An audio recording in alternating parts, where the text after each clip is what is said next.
observações. Primeira delas, professor, os alimentos incidem sobre o 13º e férias. Eu posso pedir a execução dessa verba da pensão alimentícia, eu posso pedir e colocar lá no meu cálculo que ela incide sobre o 13º e as férias. E aí o STJ ele fala o seguinte, que a base de cálculo da pensão fixada sobre um percentual do vencimento, vamos imaginar que o juiz fixou que a pensão vai ser de 20% do salário do devedor.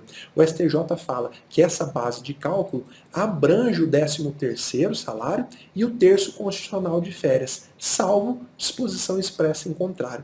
Então, se não ficou consignado nada na sentença ou no título extrajudicial, sim, a resposta é sim. A pensão abrange o 13º e o terço de férias. Tá bom? Se essa era uma dúvida sua, agora não vai ser mais.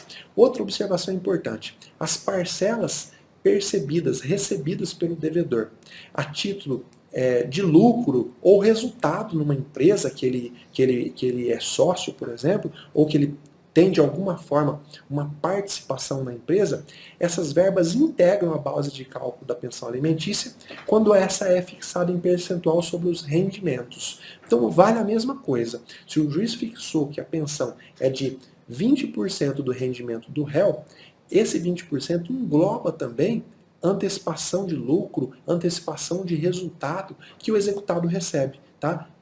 A pensão vai morder essa verba também, salvo se houver disposição expressa na transação ou na sentença. Você que é advogado já sabe agora o cuidado de, na hora de participar de um acordo, né, na hora de ajudar o seu cliente a realizar um acordo, você tem, se você quiser que ele fique livre da obrigação de pagar alimentos sobre o 13º, sobre férias ou sobre participação de lucro, você sabe que você tem que orientar ele para que ele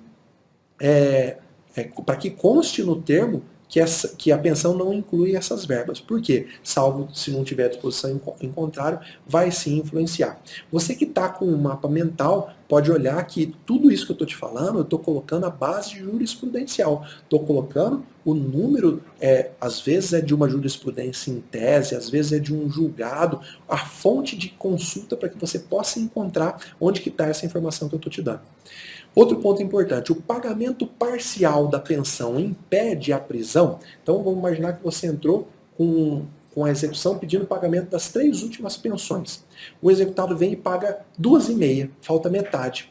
O juiz pode suspender a prisão por conta disso? E a resposta é não. Tá? O STJ já decidiu várias vezes que o pagamento parcial da obrigação alimentar não impede a prisão civil do devedor.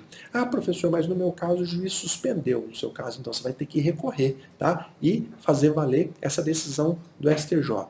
Outro ponto importante, quando o filho atinge 18 anos, é cancelada automaticamente a pensão? Essa é uma dúvida de muita gente. Eu posso executar a pensão alimentícia se o filho já atingiu 18 anos? E a resposta é a seguinte, o STJ já disse mais de uma vez que o cancelamento de uma pensão, de uma decisão lá que arbitrou uma pensão do filho que atingiu a maturidade, ela está sujeita a uma decisão judicial mediante o contraditório num processo separado. O que isso quer dizer na prática, professor? Traduz aí. É o seguinte, mesmo que o menor, aquele que você representa, atingiu a maioridade, enquanto não vier uma decisão prolatada numa ação de exoneração, numa ação revisional, exonerando, desobrigando o devedor a pagar, você pode sim executar essa verba. Tá? É claro que compete ao devedor ir atrás. O filho atingiu a maioridade, o devedor entra com a ação de exoneração. Enquanto ele não fizer isso, você pode executar a pensão. Outro ponto importante. Quando que é devido o alimento para o filho maior de 18 anos? Porque às vezes o cliente te procura, o filho já tem 18 anos, você fala, pô, mas eu não tenho ainda uma sentença que condena a pagar alimentos, eu não tenho um título extrajudicial, eu posso entrar com alguma medida? E o STJ fala que sim. Ele fala que é devido alimentos ao filho maior quando ficar comprovada a frequência em curso universitário ou curso técnico. E isso por força de pela força, porque a própria lei fala que os parentes têm que se ajudar mutuamente. Tá? Não é mais por conta da menoridade daquela pessoa, mas porque os parentes têm a obrigação de se ajudar mutuamente. Como o filho também pode ser chamado a ajudar com pensão alimentícia o pai na velhice, na impossibilidade do pai trabalhar. Então, quando que é devido? Quando esse menor pode comprovar a frequência dele em um curso universitário ou um curso técnico, tá bom? Isso é importante que você tenha em mente. É claro que na prática, às vezes isso muda um pouco, porque o filho, ainda que frequentando um curso universitário, ele já está trabalhando, ele já tem a fonte de renda. Nós estamos falando aqui de casos abstratos. Outra observação importante. Professor, é necessário atrasar quantas prestações para que eu possa iniciar a execução da pensão? Eu preciso esperar atrasar 3, 2, 1? Eu preciso esperar atrasar quantos dias? Eu preciso passar um mês, 20 dias? Olha, o STJ fala que o atraso de uma só prestação alimentícia, e esse atraso pode ser de um mísero dia, ele já é suficiente para você iniciar o pedido de cumprimento de sentença, tá bom? Inclusive, pedir a prisão do devedor nesses casos. Outro ponto importante. Qual débito alimentar autoriza a prisão? Nós já passamos sobre isso, mas eu sempre faço questão de frisar. O débito alimentar que autoriza a prisão do alimentante é o que compreende as 3 pensões anteriores ao ajuizamento da execução. Não é a citação do executado não, tá? É o ajuizamento da execução. E também aquelas que se vencerem no curso do processo. Eu acho que isso está bem tranquilo para você. Mais uma observação importante. Eu posso protestar a sentença e incluir o nome do devedor em cadastro de inadimplente no Serasa, no SPC, e o STJ fala que na execução de alimentos é possível o protesto, como nós já vimos, está previsto lá no artigo 526 do CPC, e também a inscrição do nome do devedor nos cadastros de proteção de crédito. Aí você pega a cópia da sentença com o trânsito em julgado e você mesmo pode fazer a inscrição no Serasa, no SPC. Essas medidas costumam ser bem frutíferas porque a pessoa praticamente perde o crédito na praça, fica mesmo complicado para ela conseguir tocar a vida dela. Pode ser que essa atitude que você tome vá efetivamente garantir o recebimento do crédito. Outro ponto importante, é possível compensar os alimentos devidos em dinheiro com alimento pago em natura. Eu lembro que quando eu atuava na vara de família, isso era muito comum. Às vezes o pai chegava e falava, olha, eu não paguei a pensão, mas eu comprei um sapato, eu comprei uma roupa. Ele pode pedir lá na execução a compensação. Imagina que você entrou então cobrando 3 meses de pensão vencida. E o juiz intima a parte para se manifestar e fala, não, essa pensão já está paga. Eu comprei roupa, comprei remédio, comprei sapato. O STJ fala que não é possível compensar os alimentos fixados em dinheiro com parcelas que foram pagas em natura. Se o executado preferiu comprar bens e deixar de pagar a pensão, o problema nele, ele vai ter que pagar 2 vezes. Tá? Ele já comprou a roupa, já comprou o sapato e também vai ter que pagar a pensão em dinheiro. Tá? Tudo isso que eu estou falando, eu não estou tirando da minha cabeça. São todas teses firmadas pelo STJ e estão aqui, cada uma das teses, no mapa mental que eu preparei para você. Outro ponto importante, desde quando vale a decisão que aumenta, que diminui ou que exonera a obrigação alimentar? Qual é o marco temporal? Isso é muito importante. O STJ fala que os efeitos de uma sentença que foi proferida numa ação de revisão de alimentos, seja no caso de redução, de majoração ou mesmo de exoneração do devedor, essa sentença, os efeitos dela retroagem à data da citação. Tá? Então todas aquelas verbas que venceram no curso dessa ação, elas não são devidas. Retroagem à data da citação. Mas o STJ fala que aquilo que foi pago ao longo da ação é irrepetível. O devedor não pode, olha, como retroagiu a data da citação, eu não deveria ter te pagado aquilo que foi vencendo ao longo da ação. Eu quero que você me devolva. O STJ fala que não, que essa verba é irrepetível, tá bom? Outra coisa importante, julgada procedente a investigação de paternidade cumulada com alimentos, os alimentos são devidos a partir da citação. Às vezes é muito comum, no curso da ação de investigação de paternidade, às vezes ela leva 1 ano tramitando, e lá na frente tem uma audiência e as partes entram em acordo.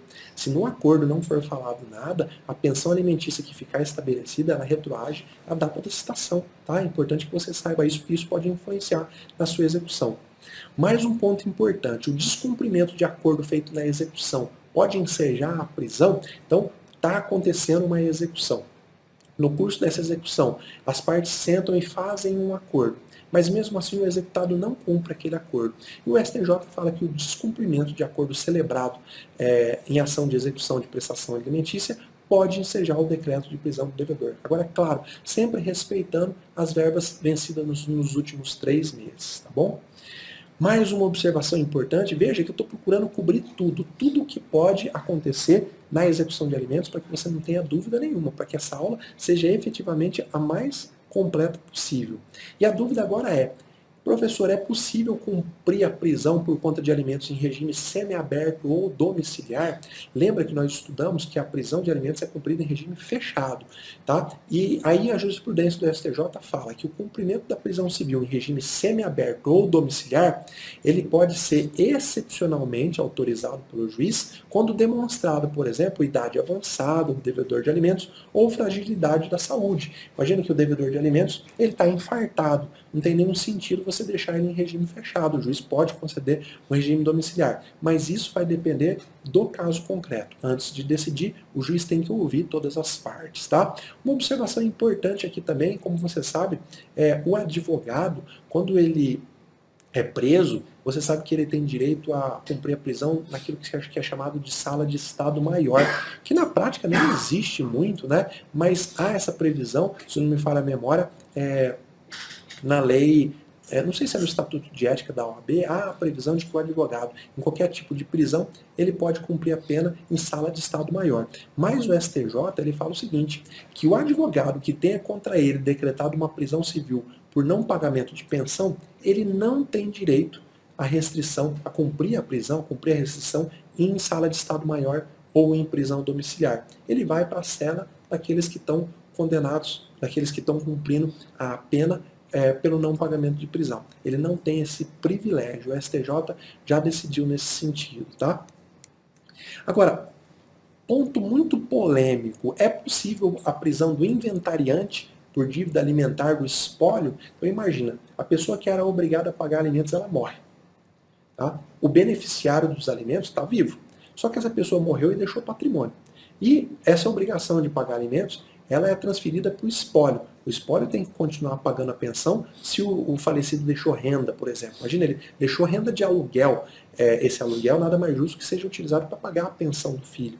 A pergunta é, se o inventariante deixar de pagar essa pensão, é possível pedir a prisão dele? Aí o STJ fala que não cabe a prisão civil do inventariante em virtude do descumprimento pelo espólio do dever de prestar alimentos. Tá? Essa é uma decisão já também consolidada do STJ. O que o STJ fala e esclarece? Ele fala que a obrigação de prestar alimentos, ela é personalíssima. Ela não se transmite para outra pessoa. Na verdade, essa obrigação ela se extingue com o óbito do alimentante. Tá? Cabe apenas ao espólio saldar tão somente os débitos alimentares que foram pré-estabelecidos mediante acordo ou sentença e que não foram adimplidos em vida. Tá? A pessoa morreu, por exemplo, e deixou algumas verbas passadas, essas verbas se tornam dívidas do espólio. Tá? E nessas hipóteses, a obrigação de pagar alimentos ela vai perdurar ao longo da existência do inventário, enquanto houver saldo. Tá? Veja que é bem diferente, tem gente que confunde, acha que o inventariante assume a postura do devedor, a posição do devedor, e ele tem que pagar sob pena de prisão. Não é bem assim. Tá bom? Outro ponto muito importante, que eu já até gravei vídeo a respeito, que é sobre a possibilidade de você pedir a penhora de FGTS e de saldo de PIS para pagamento de pensão alimentícia. E o STJ já disse que sim. Você sabe que o trabalhador, aquele que trabalha com carteira assinada, ele possui essas verbas que são geridas pela Caixa Econômica Federal, o Fundo de Garantia por Tempo de Serviço e o PIS, tá? Que acho que é parcela de incentivo do serviço, alguma coisa assim, o PIS e PASEP. Essas verbas elas podem ser penhoradas para pagamento de pensão. Então, nas suas execuções, você vai pedir para o juiz, para que o juiz oficie para a Caixa Econômica, para que a Caixa Econômica informe se o executado tem saldo de FGTS ou PIS. Essa consulta não aparece na busca realizada pelo Bacenjuri. Você tem que pedir para que se oficie a Caixa Econômica. Se for encontrada, você pode pedir a penhora dessas verbas. Tá? Uma outra coisa muito importante que pouca gente sabe.